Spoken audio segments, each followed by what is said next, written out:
Sadhguru, we as students stay away from our homes, from the familial, emotional comforts. In terms of our careers, we move out seeking greener pastures. In that, we seek company in opposite sex. Some people get into relationships, which gradually progresses to physical intimacy. Sadhguru, the question is then why, as generations, we cannot discuss it openly? Or is pre-marital sex still a taboo? See, this is not some kind of a prescription. This is an individual need. Right now, we must understand this. In this society, we handled human sexuality like this. Before a girl attains puberty, they are named. This is the boy you're going to marry at the age of 6 or 7. They don't marry, but they keep telling him, your uncle's son, this guy, you're going to marry him, you're going to marry him. They're telling him, you're going to marry her. So they have not seen each other, they have not met each other, they have nothing going, but emotionally they're being bound. Before they touch each other physically, they want them to be emotionally bound in a strong way. So this is the technique of the culture, how they dealt with it. So when you become or attain to your puberty, when your body blossoms into certain possibilities, now your emotions are already with somebody.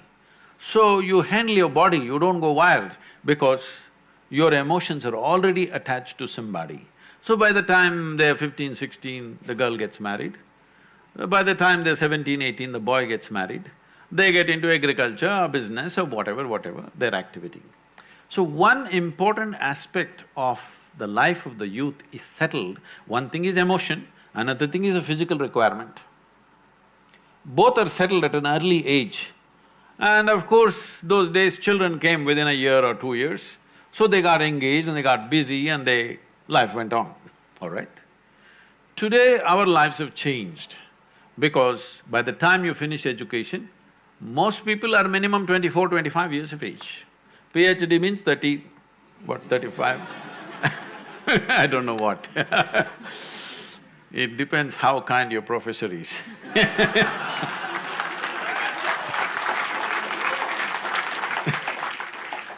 So, let us say average education time is 25 years of age. By the time they get employment and settle down somewhere to reasonable financial security, 30 years of time, all right? The peak of human hormonal function is between 15 to 30. You're not teaching people some ascetic way to live. You're not giving them some sadhana that they're transforming their energy into some other possibility and attaining to something else. There is no such thing. And there's close proximity with the opposite sex.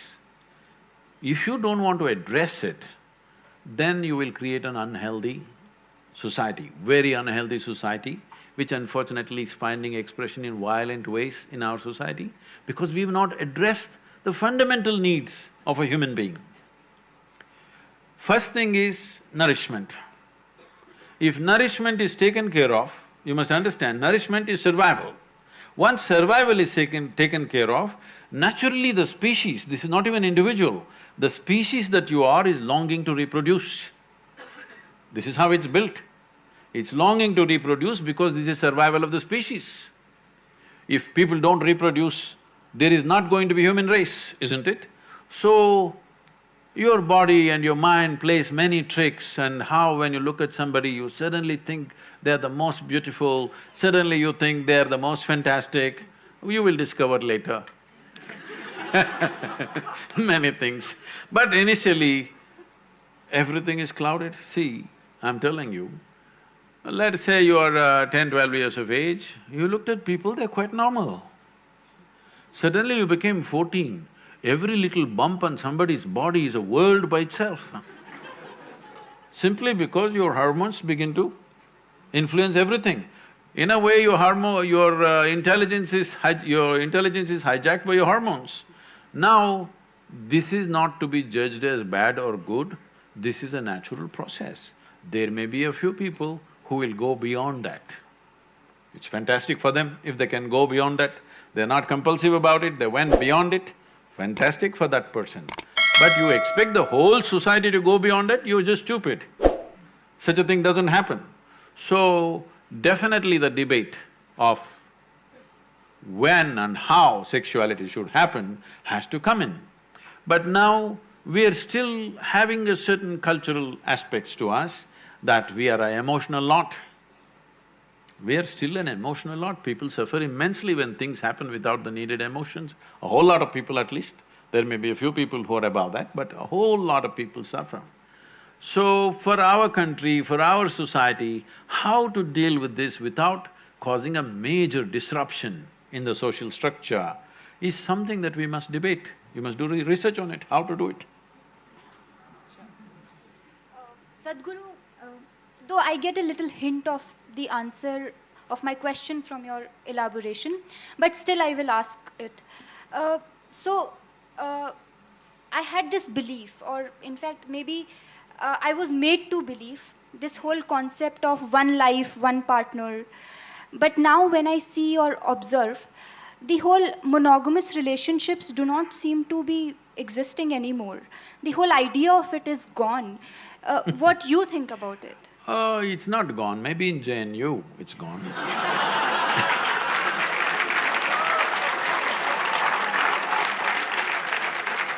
In the rest of the world, it's not really gone.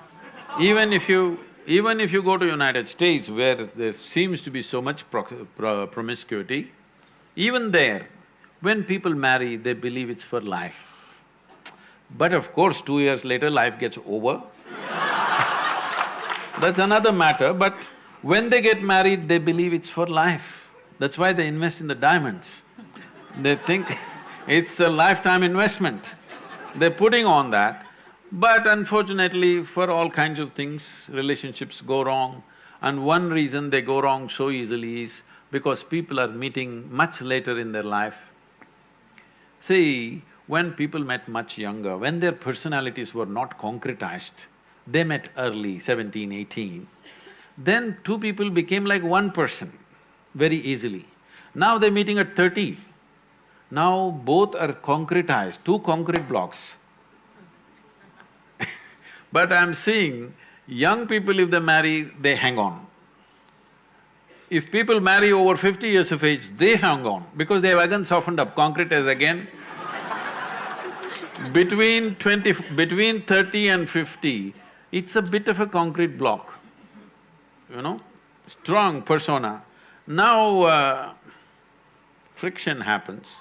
Well, if they are wise, they will find something beyond. Well, monogamy and polygamy or whatever kind of gamy, if you want to see, the important thing we need to understand is, we are all here. You and me are here.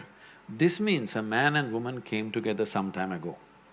Maybe you think their parents, they don't love, they don't do sex, they don't do anything. Just because a priest uttered a mantra, you were born, probably. No, it's not like that. Somebody had a physical need, so they handle it through marriage, and we are here. And now we can, at a certain age, at a stage in your life, when you become 18, you become always against marriage. But when you were 3 years of age, you were for marriage, your parents' marriage. When you were 3 years of age, were you not glad your parents had a stable marriage? Hello? Yes. When you're 18, you think of free sex and no marriage and everything. But once again, if you become 50, 55, then you will look for a relationship that lasts. So it is for you to consider, because it's your life, to consider whether you want to live a life where emotionally you're always looking out for somebody, or you settle it in a certain way so that you can use your intelligence and time to create something else. Your research, your work or whatever you're doing, if emotions and body are settled, actually, your ability to use your intelligence will be much better. Otherwise, every day you have to walk around to find somebody. No, I'm not making this thing because I feel so bad in United States.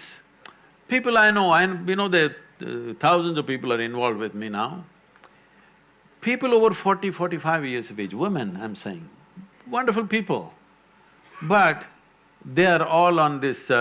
these days they've all gone online. Otherwise they go sit in a bar and wait. Somebody needs to pick them up today. It's terrible. Tinder generation. I'm sorry? Tinder generation. Whatever you want to call it. But I think it's so pathetic when a woman at 45 should have been loved and respected in a proper atmosphere. Now she's sitting there looking for some strange guy to come her way and she's going to make the judgment in the next 10 minutes when he buys her a drink or a dinner or something. This is tragic. This is tragic that you will end up without any sense of dignity. This doesn't mean everybody will go that way, but you must think of the larger well-being. Before you break a social structure, you must think whether we can replace it with a better structure. At any point in our life, let everybody understand this, whether it's a social structure or a political structure or a psychological setup in the society, whatever, before we break it, we must think through whether we have a better alternative system. Without an alternative system, if you break the existing damn thing that's working reasonably well, then it'll go crazy.